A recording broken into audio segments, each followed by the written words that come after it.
Assalamualaikum warahmatullahi wabarakatuh. Alhamdulillahirabbil alamin. Masih bersama channel kita Theo Porang. Semoga kita semua pada hari ini dalam keadaan sehat walafiat, tak kurang suatu apapun, dan selalu sukses selalu dalam lindungan Allah Subhanahu wa taala. Amin ya rabbal alamin. Video kali ini masih lanjutan dari video yang sebelumnya, yaitu tentang panduan cara tanam porang dari awal hingga ke panen. Terus di bagian yang ketiga ini kita akan membahas yaitu jantungnya dalam berbudidaya porang. Kenapa saya bilang jantungnya? Karena yang mau kita bahas ini adalah tentang penyakit porang dan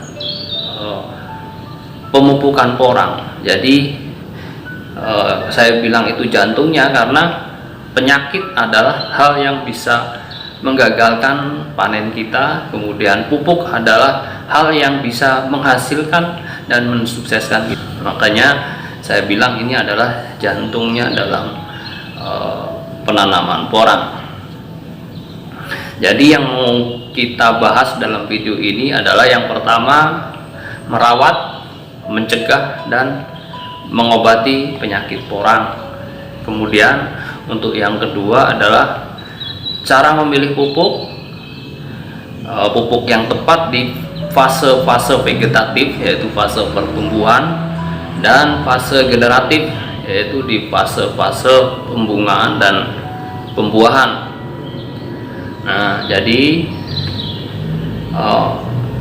mari kita mulai dari poin yang pertama, yaitu tentang merawat, mencegah dan mengobati penyakit porang. Tapi sebelumnya, buat teman-teman semua yang belum subscribe, saya mengingatkan untuk di subscribe dulu channel kita agar channel kita bisa lebih mendidik dan berkembang ke arah yang lebih baik. Terima kasih. Dan buat teman-teman yang sudah subscribe, mudah-mudahan ilmunya menjadi ilmu yang barokah dan membawa kesuksesan. Amin. Sebelum kita menanam ini sebaiknya sudah tahu, jadi setidaknya kita bisa untuk mengantisipasi ke depan itu seperti apa. Jadi kalau kita sudah tahu penyakit, sudah tahu jenis pupuk yang mau kita pakai, jadi di awal kita sudah mempersiapkannya. Karena itu kita harus tahu terlebih dahulu tentang apa sih penyakit-penyakit yang ada dalam tanaman porang. Kemudian pupuk-pupuk yang tepat itu apa. Sebisa mungkin alangkah lebih baiknya kalau kita bisa melakukan pencegahan daripada harus mengobatinya. Nah, ini hal penting buat penanaman porang. Jadi porang itu pencegahan lebih penting daripada mengobati. Alasannya apa? Yang pertama, porang itu tanaman yang usianya pendek. Jadi kalau misalnya usahakan kita bisa mencegah agar tidak terkena penyakit. Karena kalau kita mengobati penyakit, karena usia porang ini pendek, jadi waktu untuk proses pemulihan itu akan berpengaruh kepada hasil panen porang kita. Karena apa? Yaitu karena usianya pendek. Kalau misalnya dia terkena penyakit, kita pemulihan misalnya selama 2 bulan, berarti dalam proses terkena penyakit dan pemulihan yang 2 bulan itu, berarti proses pertumbuhan porangnya itu menjadi terganggu. Karena itu usahakan pencegahan lebih baik daripada mengobati. Oke, kita mulai pembahasan yang pertama, yaitu tentang perawatan, pencegahan dan pengobatan penyakit porang. Nah, sebelum kita jauh masuk ke dalam intinya, kita harus terlebih dahulu tahu apa itu pestisida. Pestisida itu berasal dari 2 kata, yaitu pes dan sida. Pes itu berarti hama, sida itu artinya racun. Jadi pestisida itu racun hama. Dilihat dari fungsi dan jenisnya itu, pestisida itu dibagi menjadi 3, yaitu herbisida, yaitu tentang gulma, kemudian fungisida yaitu jamur, kemudian insektisida yaitu serangga. Jadi penyakit porang itu ada 3, yaitu rumput, jamur, dan hama serangga, ulat dan lain sebagainya. Untuk itu mari kita bahas satu persatu. Yang pertama yaitu herbisida, mencegah agar porang kita itu tidak terganggu oleh gangguan rumput. Makanya perlu pakai mulsa. Itu buat saya sih perlu, cuma ya kalau nggak pakai mulsa pun ya nggak masalah, cuman perawatannya lebih yang intensif dan lebih. Jadi masalah rumput, kalau rumput porang, kalau seandainya kita sudah bisa menggunakan mulsa, itu masalah rumput sudah selesai. Cuma kalau kita tidak menggunakan mulsa, rumput itu ada 2 lagi cara, yaitu yang pertama yaitu pakai racun rumput. Yang kedua adalah secara manual kita cabut, karena racun rumput, nah ini racun rumput untuk porang itu adalah racun khusus yang kalau untuk di pasaran bebas, nah saya sih belum menemukan lah. Ada isu, ada berita katanya pupuk jenis A misalnya kita pakai untuk porang bisa, karena kalau kita semprot porangnya tidak mati. Tapi kenyataannya banyak yang mencoba, porangnya terganggu. Makanya ada, cuma racun itu rata-rata racun yang buatan sendiri. Jadi orang meracik membuat racun rumput khusus untuk porang, cuma dia mandiri, dia membuat sendiri dan berhasil. Cuma kalau rahasianya kita tanya apa resepnya, ya dia orang masih itu hak paten dia lah mungkin. Racunnya dia jual juga, cuma harganya masih tinggi. Jadi 1 liter itu 250-an ribu.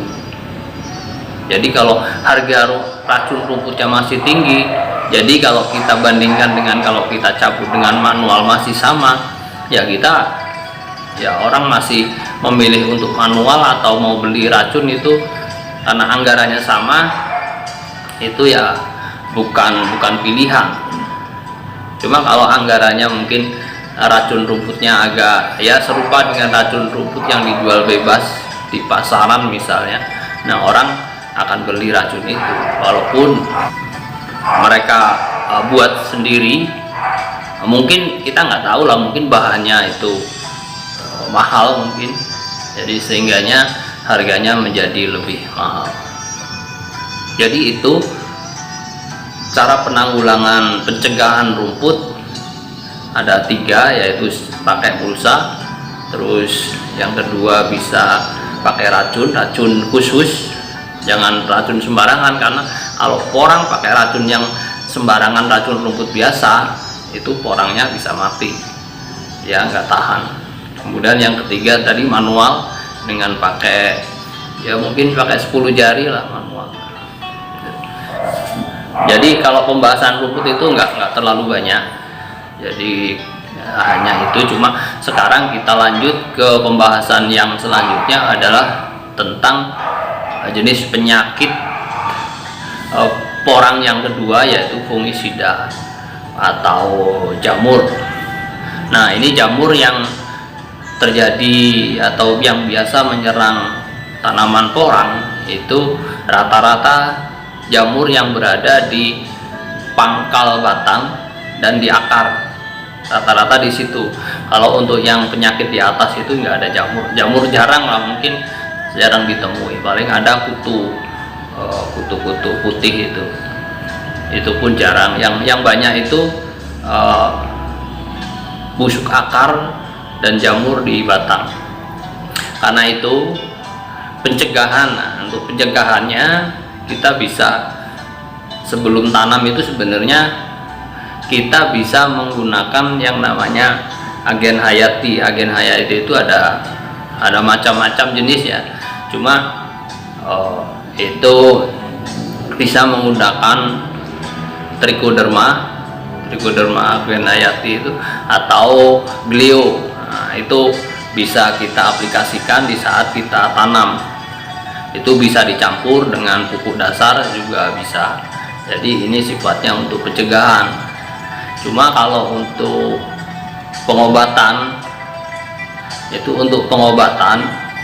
sementara ini berdasarkan hasil dari pengalaman teman-teman itu udah banyak dicoba menggunakan fungisida, yaitu ada antrakol, ada mancozeb, terus kemudian yang terbaru ini justru kalau untuk mengatasi jamur yang di batang, di pangkal batang di bawah itu, bahkan yang sudah terkena umbi, itu kita semprot menggunakan cuka kayu itu atau wood vinegar ya. Wood vinegar itu sangat ampuh, sangat bagus untuk mengobati penyakit jamur di pangkal itu batang.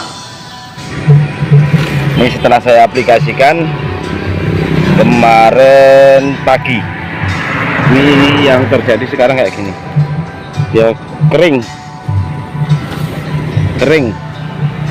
dia punya apa, yang terkena jamur dia langsung kering, udah kering. Ini besok mungkin sudah habis ini.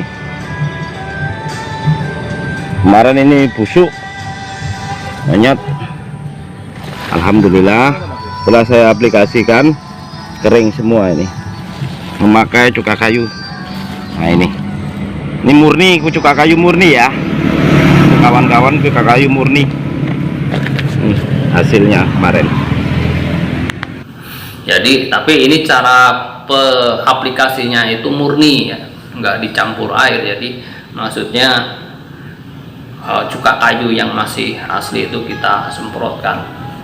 Kemudian penyakit porang yang selanjutnya yaitu insektisida, ulat dan serangga. Nah, ulat dan serangga itu yang biasa menyerang porang itu adalah ya uret, ada orang yang bilang engkuk, ada orang yang bilang embuk, itu uret. Kalau saya bilangnya uret sih. Itu dia makan di bagian bawah, di bagian umbi dan akar, dia yang diserang di situ. Jadi kemudian ada ulat itu di atas. Nah, karena itu ini sama juga. Jadi hama ulat dan uret ini kita bisa melakukan pencegahan untuk penyakit ini, untuk hama ini. Kalau untuk uret mungkin karena posisinya di dalam tanah, jadi kita bisa menggunakan furadan ataupun diasinon juga bagus untuk pencegahan. Jadi aplikasinya itu ketika kita tanam, kita bisa taruh itu racun itu, yaitu diasinon ataupun furadan, itu untuk pencegahan. Kemudian kalau sudah terkena itu sebenarnya ulat, rata-rata ulat. Kalau uret juga bisa sih, uret kita bisa pakai furadan karena dia di dalam tanah, itu pakai furadan kalau uret. Cuma kalau untuk ulat ini sebenarnya kita bisa lakukan pencegahannya seperti apa? Sekarang gini, ulat porang itu ada yang warna hijau, ada hitam, ada jenis beberapa macam lah jenis ulat porang. Itu kita harus tahu ulat itu datangnya dari mana sih? Apa mungkin ulat itu datang dibawa oleh ulat?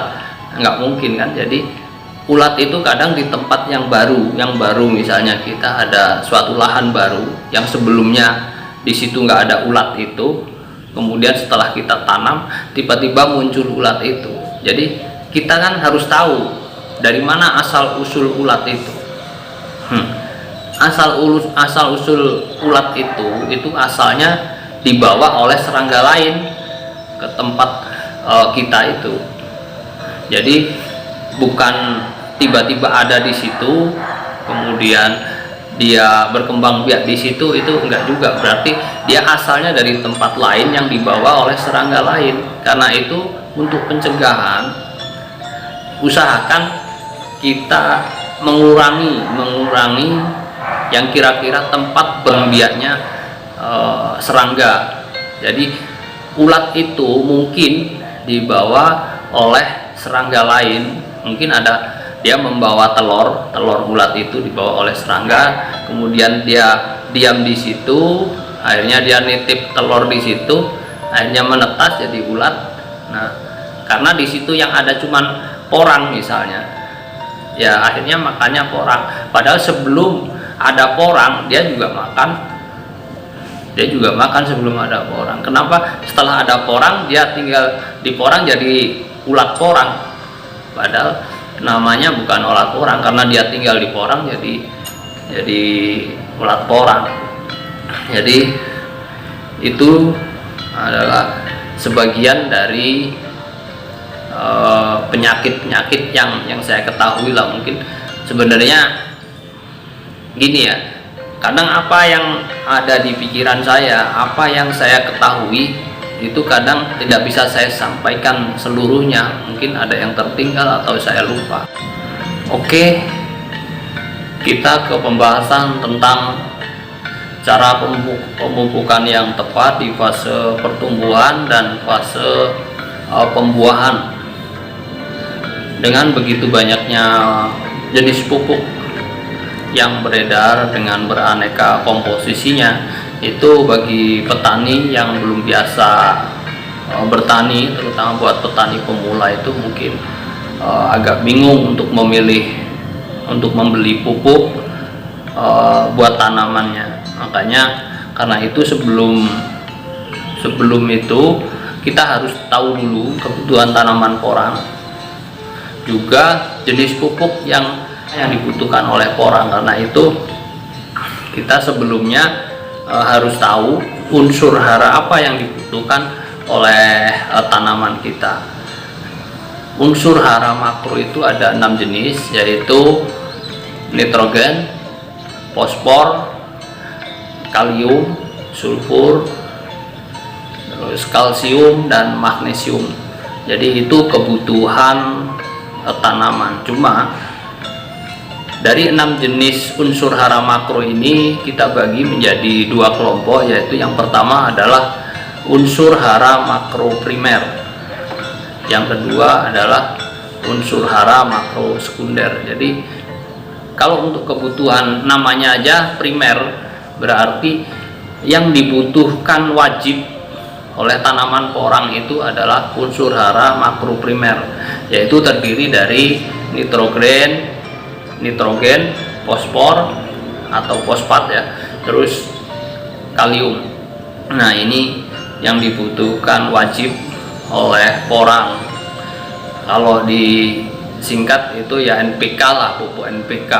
Itu karena banyak petani itu rata-rata lebih simple. Artinya gini, lebih simple itu dia nggak menggunakan pupuk yang sifatnya mono. Dia rata-rata menggunakan pupuk NPK ini yang majemuk, yang di dalamnya unsur NPK itu ada, NP dan K nya itu ada. Jadi walaupun kandungannya itu rata-rata itu ya yang biasa digunakan oleh petani pada umumnya itu sama. Misalnya contoh lah pupuk mutiara atau yaramila itu, itu kandungannya NPK-nya itu 16. Kemudian pupuk Ponska atau Poska itu NPK-nya 15. Nah, kebanyakan orang gitu. Padahal kalau kita sudah tahu kebutuhan tanaman kita tidak harus menggunakan pupuk yang majemuk, yang seperti NPK ini. Jadi kita bisa menggunakan pupuk tunggal. Karena kita sudah tahu, misalkan di fase pertumbuhan. Di fase pertumbuhan itu membutuhkan unsur N, unsur nitrogen itu lebih banyak. Makanya kalau kita mau menggunakan NPK pun, jadi NPK yang kandungan N-nya tinggi itu yang kita gunakan untuk di fase pertumbuhan. Cuma kalau untuk di fase pembuahan, nah kita bisa cari pupuk yang kandungan P dan K-nya itu tinggi. Nah, kira-kira begitu. Tapi pupuk yang wajib untuk semua tumbuhan, porang terutama, itu adalah pupuk yang punya kandungan N, P, dan K. Kalau unsur hara lain seperti sulfur, kalsium, dan magnesium itu adalah opsional, artinya ya kebutuhan sekunder lah. Kalau yang pertama sudah cukup, mau kita tambahkan itu lebih bagus. Seandainya enggak pun, NPK ini kalau komposisinya tepat, itu sebenarnya kalau untuk porang itu sudah cukup. Beda kalau misalnya untuk tanaman sejenis buah-buahan atau sayuran, itu kita membutuhkan ya unsur-unsur yang lain di samping NPK itu, karena kita butuh, misalnya kalau buah ya, kita buah mungkin warnanya, buah untuk rasanya, untuk kadar airnya, dan lain sebagainya. Kalau porang itu simpel, kita hanya butuh umbi, menghasilkan umbi yang berbobot, umbi yang hasilnya besar dan berat. Nah, cuman itu tujuan pokoknya itu. Semua petani itu menggunakan NPK karena di masa tanam, di masa pemupukan, biasanya pupuk NPK itu sulit kita dapatkan. Kita sulit mau cari pupuk NPK. Untuk itu lain kali kita sebenarnya bisa buat sendiri pupuk NPK sesuai dengan keinginan kita. Apa mau buat NPK dengan kandungan seperti pupuk mutiara misalnya 16-16-16, atau kandungan NPK-nya 15-15 seperti pupuk Konska, kita sebenarnya bisa buat sendiri dengan bahan yang ada. Jadi lain kali saya buatkan videonya cara pembuatan pupuk NPK sendiri. Sekarang kita lanjut ke tentang pupuk ini, yaitu setelah pupuk kita tahu, maka selanjutnya adalah kapan sih aplikasi pupuk dan jenis pupuk yang mau kita gunakan itu, pupuknya itu yang jenis apa. Untuk menentukan jenis pupuk dan waktu aplikasinya, porang itu punya yaitu tadi dua fase ya, jadi fase pertumbuhan dan fase pembuahan. Di fase pertumbuhan kita membutuhkan pupuk yang punya kandungan unsur N banyak, unsur N banyak. Jadi kalau di unsur N banyak ini hanya contoh ya, contoh mungkin di luar itu banyak jenis pupuk, nama perusahaan, nama distributornya, nama mereknya lah, itu banyak sekali. Cuma ini hanya sebagai contoh. Misalnya pupuk untuk masa vegetatif, masa pertumbuhan itu yang kandungannya N-nya tinggi, itu contohnya pupuk Mamigro Super N. Nah, itu udah ada keterangan Super N, berarti dia kandung N-nya tinggi. Jadi kandungan komposisi NPK-nya itu 25 plus 6 plus 6. Ini pupuk Mamigro Super N. Kemudian di merek lain lah, merek lain misalnya pupuk yang ada label D, biasanya belakangnya ada tulisan D, itu artinya daun. Jadi contohnya misalnya pupuk Gandasil D. Nah, Gandasil D itu artinya untuk daun. Jadi kandungan NPK-nya itu Gandasil D itu 20 plus 15 plus 15. Kemudian ada lagi pupuk yang punya kandungan N-nya tinggi, ada pupuk tunggal seperti urea dan ZA. Itu pupuk yang punya kandungan N sangat tinggi. Itu kalau urea itu memang berapa ya, kalau nggak salah itu 46% itu kandungan N-nya itu tinggi, ZA juga tinggi. Cuma ini beberapa keterangan dari pabrikan. Jadi kalau untuk porang itu sebenarnya nggak baik menggunakan pupuk urea. Alasannya apa? Alasannya karena ketika tes kadar air, kadar airnya itu kalau pupuk menggunakan urea itu kadar airnya tinggi. Jadi kalau kita jual di pabrik, yang pabriknya punya alat tester untuk mengetahui refaksi atau kadar air porang, itu potongan refaksi kita tinggi karena penggunaan. Cuman kalau tidak dites, ibaratnya itu urea kita gunakan memang pertumbuhannya untuk masa pertumbuhan itu sangat bagus, untuk mempertebal daun dan untuk membuat hijau daun, juga memperkokoh batang itu pakai urea itu bagus. Cuma saya tidak berani melarang, juga tidak berani menganjurkan. Info yang saya dapat itu kalau pabrikan itu kurang menyukai porang yang menggunakan pupuk urea. Alasannya salah satunya adalah itu di fase pertumbuhan. Sekarang kita lanjut ke fase pembuahan. Nah, fase pembuahan ini jadi butuh pupuk yang punya komposisi kandungan unsur hara itu P dan K. Yaitu yang pertama itu di masa pertumbuhan itu kandungan N-nya yang harus tinggi. Di fase pembuahan adalah kandungan P dan K-nya itu tinggi. Kalau untuk porang ya untuk memacu pembesaran buah katak maupun buah umbi. Nah, contoh jenis ini kalau di masa pertumbuhan itu ada Mamigro Super N. Nah, ini di masa pembuahan ada pupuk yang namanya Mamigro Super P. Jadi pupuk yang punya kandungan unsur P-nya itu tinggi, yaitu kandungan NPK pupuk makro primer ini yaitu 12 plus 27 plus 23.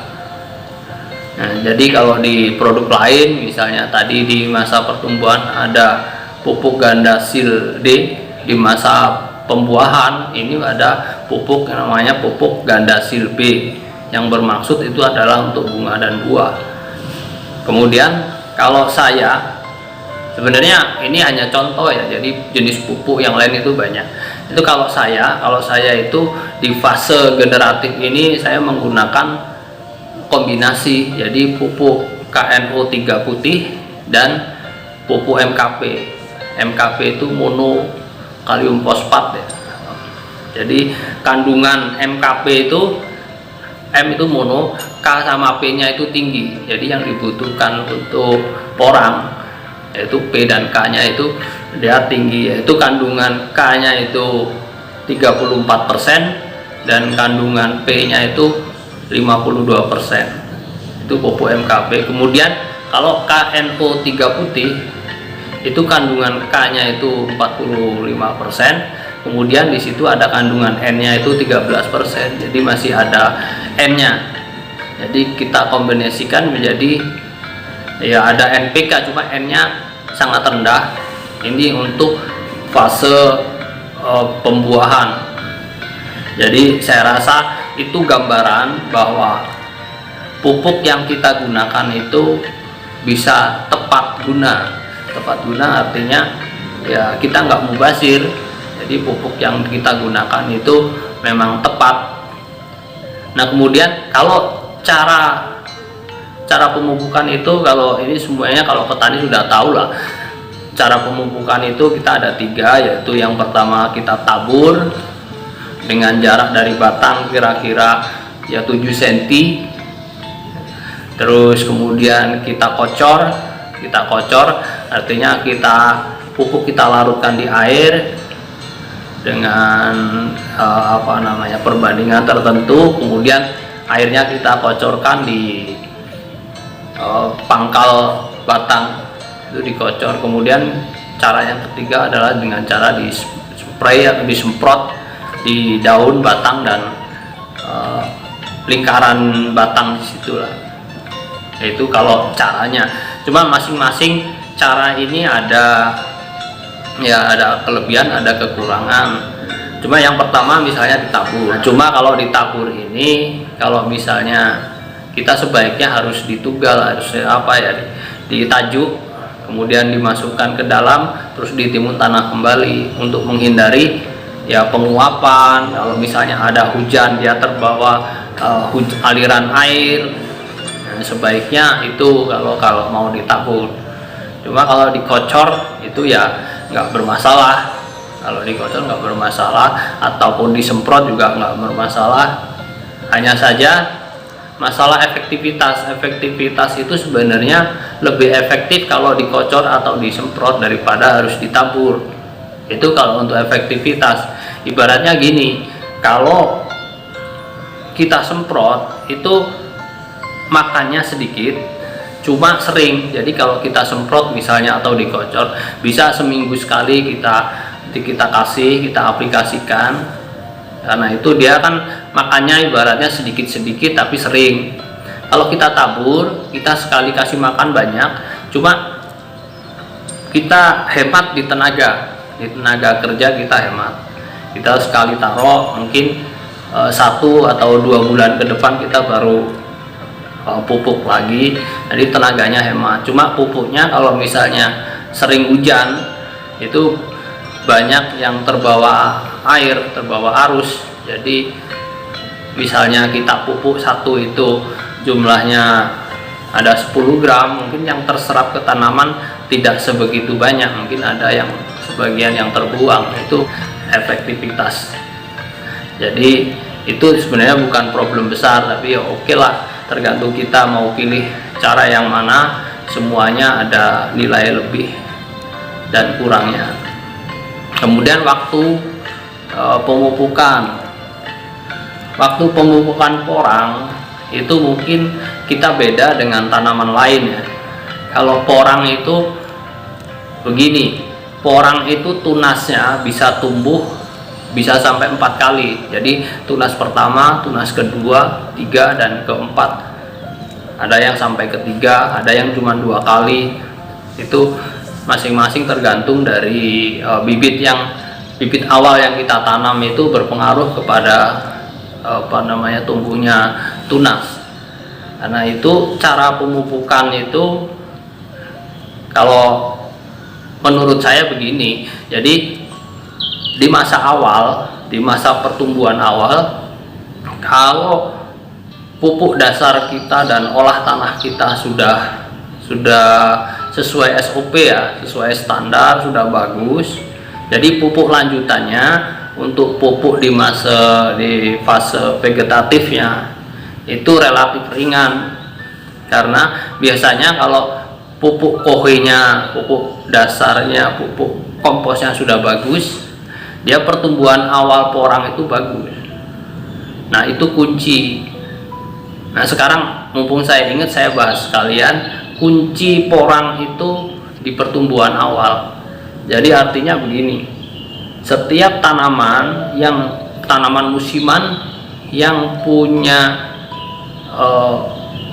masa hidup pendek, semua tanaman yang punya masa hidup pendek itu keberhasilannya sangat berpengaruh kepada pertumbuhan awal. Contohnya misalnya kayak cabai, jagung, tomat, sayur-sayuran yang umurnya pendek itu sangat berpengaruh kepada pertumbuhan awal. Karena alasannya seperti ini, kalau pertumbuhan awalnya nggak bagus, jadi begitu kita kasih pupuk, kasih ini segala macam, oke, tumbuhan kita bisa membaik. Cuma waktu untuk masa proses pemulihan, perbaikan itu kan memakan waktu, sedangkan usianya pendek. Makanya bagi semua tanaman yang usianya pendek, usahakan pertumbuhan awal itu diutamakan. Ibaratnya orang itu seperti ini, orang kalau sudah terlanjur pandai, sudah terlanjur pinter, walaupun dikasih makan ikan asin, sayur kangkung, dia tetap aja pintar, tetap aja cerdas. karena sudah terlanjur pinter. Cuma kalau dari awal misalnya dari bayi kita nggak dirawat, misalnya dari kecil kurang gizi, kurang vitamin, dia maaf ngomong itu jadi bodoh ya. Setelah besar, walaupun kita kasih makan yang bergizi, kasih vitamin, dia nggak tambah cerdas.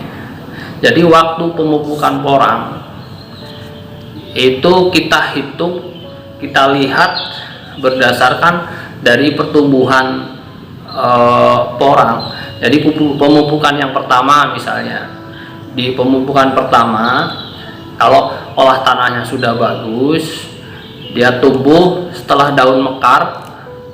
Setelah daun mekar mungkin kita bisa kasih pupuk yang punya kandungan N, punya kandungan N-nya tinggi. Mungkin itu dalam satu musim itu cukup 1 kali itu, atau ZA, mungkin menggunakan ZA itu yang kandungan nitrogennya agak rendah, nggak terlalu tinggi, itu untuk porang itu bagus. Itu banyak yang menggunakan pupuk ZA atau pupuk lain. Nah, itu kira-kira di usianya yang ke 2 bulan lah. Buat indikatornya adalah begitu porang tumbuh, daun sudah mulai mekar, kita bisa aplikasikan itu. Karena porang setelah umur 2 bulan, daun mekar, jadi umbi asal atau katak bibit asal itu akan hancur jadi kompos. Jadi ketika kita tanam, misalnya kita dari bibit katak ya, katak kita tanam, setelah tumbuh daun mekar umur sekitar 2 bulan, nah itu kataknya itu sudah jadi kompos, bukan kataknya membesar gitu, tidak. Jadi kataknya jadi kompos, atau misalnya bibitnya dari umbinya hancur jadi kompos, kemudian dia akan membentuk umbi baru. Nah, kita rencanakan di saat dia pembentukan umbi baru itulah kita baru kasih pupuk yang namanya pupuk buah. Jadi di situ manfaat kenapa kandungan unsur P dan K-nya itu yang tinggi, itu karena fungsinya adalah untuk merangsang pertumbuhan buah agar lebih cepat besar.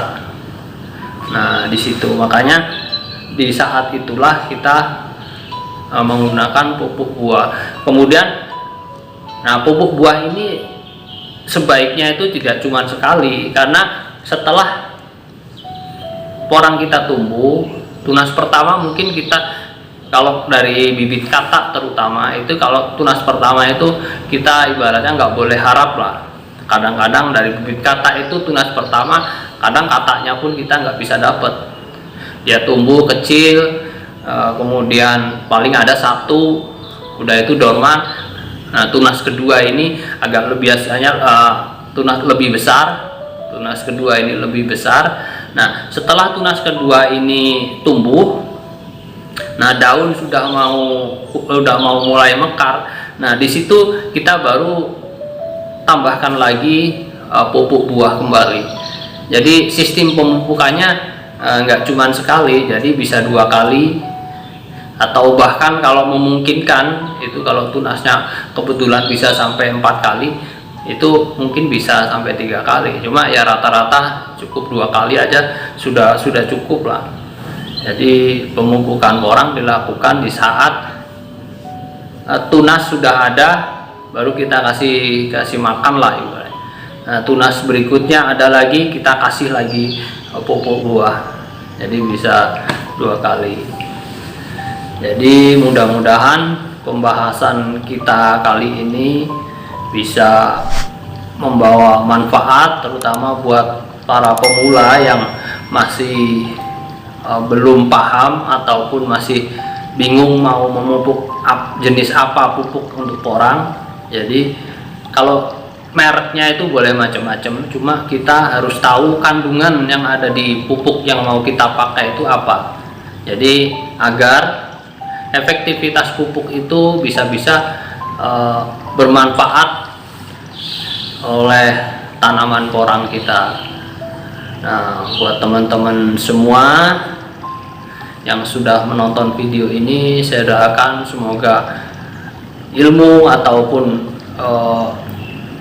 pembahasan kita kali ini membawa manfaat dan akhirnya membawa jalan menuju sukses dalam bertani porang dan menjadikan rezeki yang barokah.